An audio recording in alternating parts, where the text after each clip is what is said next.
E aí, estão preparados? Nós vamos aprender agora como que a economia canavieira no período colonial afetou de fato o Brasil, né? Aqui a gente vai entender algumas premissas, né, daquilo que foi engendrado enquanto cultura, que nós até hoje, enquanto sociedade, carregamos. E até hoje a gente carrega isso enquanto cultura. Como assim, professor? Primeiro que a gente tem que pensar que a economia canavieira, ela foi colocada, né, ela foi implementada dentro de um conceito de princípio de sociedade. Então, para você entender a economia canavieira, você tem que entender a sociedade canavieira. A sociedade canavieira, ela é composta, primeiro, é uma sociedade conhecida como sociedade rural. Quer dizer que é uma sociedade que vive no campo. Essa sociedade que vive no campo é no campo mesmo. É aquela sociedade que para você chegar de uma residência na outra, você tem que andar 3 dias. Entende o que eu estou dizendo, né? Bem afastada uma da outra, sociedade rural. É uma sociedade religiosa. Vamos lembrar que uma das coisas que os portugueses implementaram no Brasil de imediato foi a Companhia de Jesus. Foi trazer a boa-fé, né? Eu digo a vocês que os portugueses vieram ao Brasil trazer religiosidade. Eles não vieram aqui com o interesse de fato, trazer a vida de Deus, a vida de Jesus, né? Eles não nos demonstraram, através dos exemplos, a humildade, a bondade, a caridade de Jesus Cristo, que é o que eles tanto professam. O cristianismo que os católicos portugueses trouxeram para o Brasil era um cristianismo religioso. Religiosidade. O dia de ir na missa, o dia de fazer isso, o dia de fazer aquilo. Mas como é que está a sua vida com Deus, né? Isso você esquece. Então era religiosa. É aqui nessa vida religiosa que cresceu a sociedade patriarcal. Isso mesmo, essa sociedade marcada pela figura do homem, né? Uma sociedade machista, uma sociedade em que o homem podia tudo e a mulher nada podia, uma sociedade que a mulher nem olhava no olho do homem, senão ela era vista como uma má esposa. Quando o homem chegava, a mulher tirava a botina do pé dele, levava comida na mão dele, e ai se não tivesse quente e temperada, patriarcal. É essa sociedade patriarcal que antes, no período pré-colonial, iniciou o processo de estupro, lembra? Primeiro crime cometido no Brasil com relação aos índios, ou às índias. Então, sociedade patriarcal. Além disso, é uma sociedade escravocrata. Isso aqui diz muito sobre essa sociedade. Por que antes? Porque se é uma sociedade que tem o caráter, é uma sociedade que tem a condição de colocar alguém sobre o seu jugo em chicote, mano, essa sociedade não é legal, não. Ela quer ver você na beira do precipício. Presta atenção que essa sociedade aqui, ó, é a sociedade dominadora. É a sociedade dos donos da terra. É a sociedade que até hoje está representando o nosso Estado, o nosso país, nas campanhas políticas. Se você for buscar as linhagens políticas dos nossos políticos, a maioria deles tem linhagem política aqui, ó, na sociedade que não estava nem aí para um ser humano.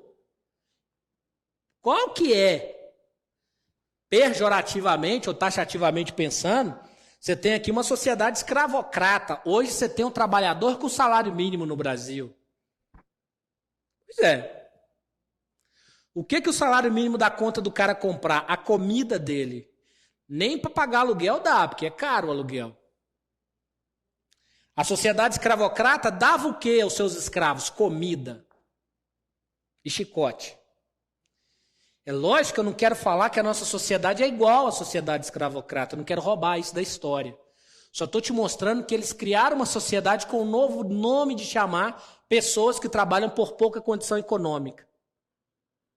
Entenderam? Sociedade escravocrata. O que esperar de uma sociedade que se diz cristã escravocrata? Onde está escrito que Jesus falou que pode escravizar alguém? Isso diz muito sobre a nossa cultura, pessoas. Vamos entender. Se eu estou diante de uma sociedade que fazia isso, e era religiosa, ela só não era cristã, né? Eu estou falando que a gente conhece o cristianismo. Se a vida de Cristo, se o Cristo é de fato verdadeiro, isso aqui está tudo errado.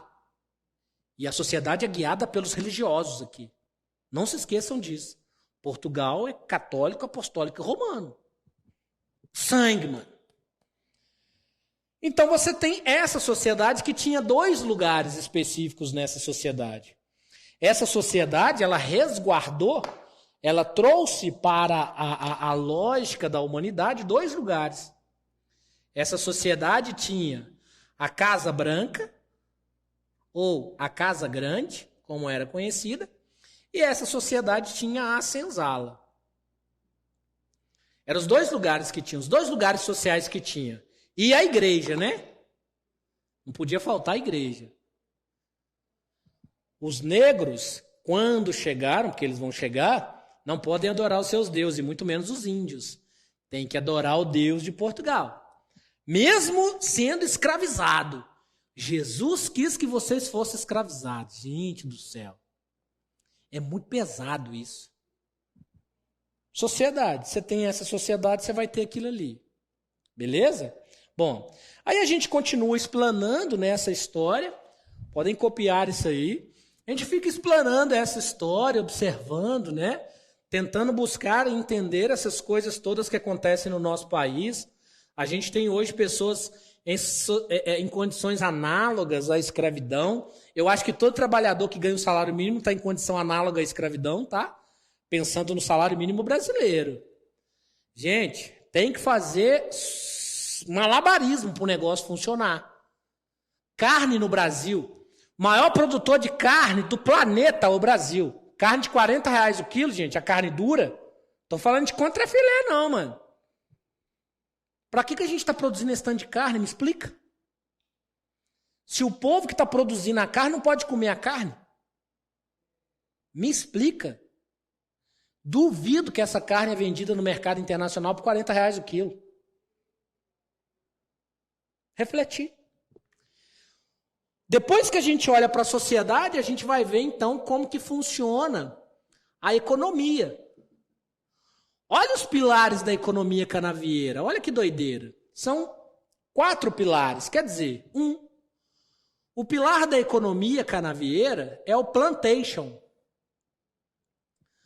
O plantation, ele necessariamente ele se distribui em 4 itens. Monocultura.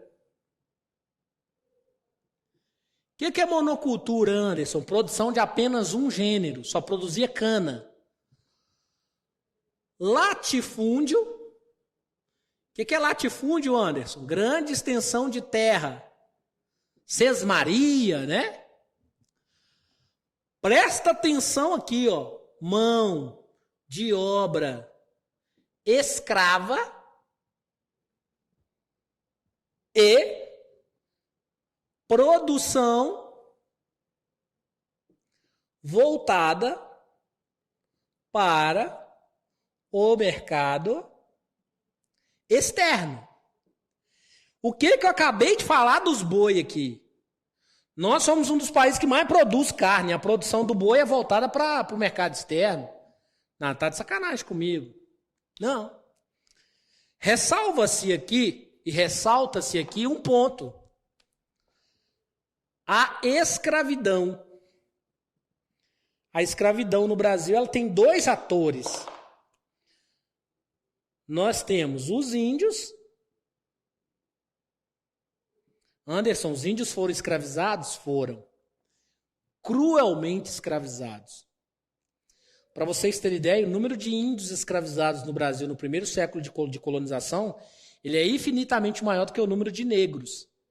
O número de negros começa a aumentar muito a partir de 1650. Índios eram muito mais escravizados. Por que os índios eram mais escravizados? Por causa do apressamento indígena que os bandeirantes faziam. Os bandeirantes faziam isso de propósito. Apressava indígena. Lembra que os índios tinham a prática de serem protegidos pelos jesuítas. Os jesuítas, para proteger os índios, faziam as missões ou reduções jesuíticas. E o que significa isso, Anderson? Significa que eles pegavam uma grande tribo, colocavam ela no mesmo lugar para tentar ensinar para o índio como que ele poderia sobreviver, como que ele poderia viver a fé cristã, para ensinar para o índio tudo aquilo que ele precisava saber para automaticamente ele se tornar um cristão. Muitos bandeirantes invadiam as missões e as reduções jesuítas e apressavam esses índios. E aí eram índios muito mais fáceis de serem dominados porque eles não estavam mais no seu habitat natural. Apesar disso, o índio era um prejuízo para o sistema econômico português. Por que, Anderson? Porque o índio era nativo. O índio era um povo originário. O índio fugia muito e era muito difícil de ser encontrado.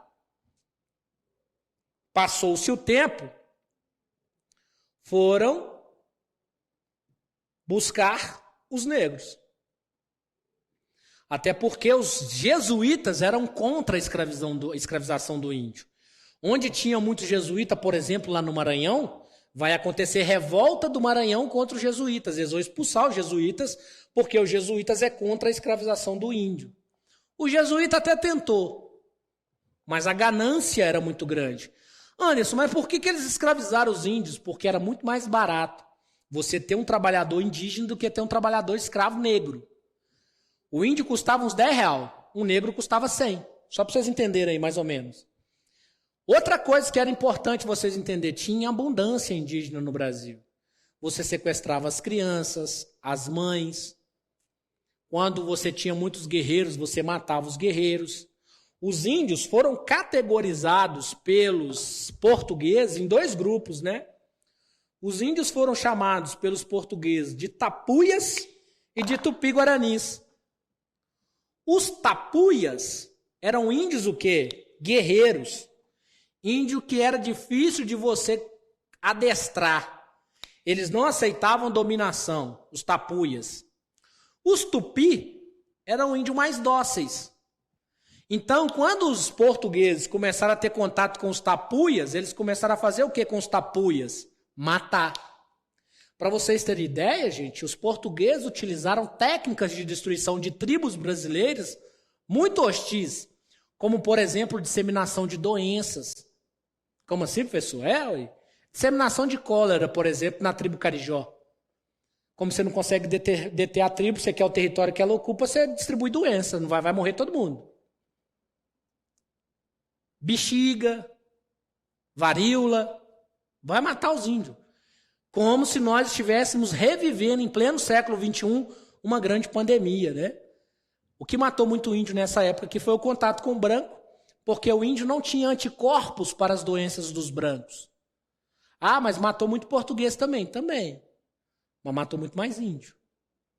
Os portugueses não tinham recurso, né? Para cuidar, para tratar, médico, medicamento. Então você tem a escravidão. Outra coisa importante é que os negros entram nesse cenário. Entram, mas eles não são escravos de nascença, pelo amor de Deus. Lá na África não tem escravo, lá na África tem africano. Eles foram escravizados, eles não nasceram escravos. Pergunta para o negro se ele queria ser escravo. Lógico que não. Sabe que aí o cara tinha uma pólvora, um revólver, um chicote. Primeiro você fazia um massacre psicológico. Toda vez que você sequestrava os negros na África, e eles eram comercializados nas feitorias africanas, você separava a família inteira. Então imagina como que ficava mentalmente uma família que era pega aí ou sequestrada na África. Você já acabou psicologicamente com ele. Depois você faz uma viagem com ele do Oceano Atlântico, 2 meses. E ele vê uma galera de gente morrendo. Porque as travessias, né, nos navios negreiros eram as piores possíveis. Se eu precisava de chegar com 500 negros vivos do outro lado do Atlântico, eu levava 1000. Os outros iam morrendo no meio do caminho.